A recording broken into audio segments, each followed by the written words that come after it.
ભાવનગર શહેરમાં લાખો રૂપિયાના ખર્ચે ઢોર પકડવાની કામગીરી કાગળ ઉપર હોય તેવું પ્રાથમિક રીતે દર્શમાન થઈ રહ્યું છે। મહાનગરપાલિકાનું પશુ નિયંત્રણ વિભાગ વર્ષે કરોડો રૂપિયાના ખર્ચ રસ્તા પર રખડતા ઢોરને પકડવાને પગલે કરે છે। આમ છતાં પણ જાહેરમાં ખૂંટિયાઓનો આતંક સામે આવી રહ્યો છે। ભાવનગર શહેરની વડવા વિસ્તારમાં આવેલી જૂની શાક માર્કેટમાં ખૂંટિયાનો આતંક સામે આવ્યો હતો, ત્યારે સવાલ મહાનગરપાલિકાના પશુ નિયંત્રણ વિભાગ સામે ઊભો થાય છે। આમ ભાવનગરમાં કરોડો રૂપિયાનો ખર્ચ કરવા છતાં રખડતા ઢોરનો ત્રાસ યથાવત રહેવા પામ્યો છે।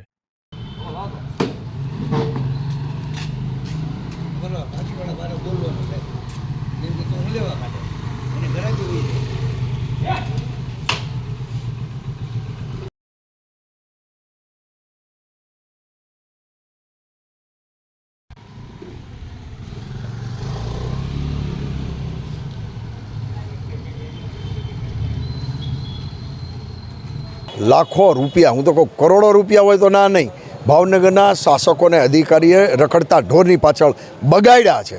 ભાવનગરમાં પરિસ્થિતિ રખડતા ઢોરના કારણે હું અત્યાર સુધીમાં 22 ભાવનગર શહેરમાં મૃત્યુ પામ્યા છે।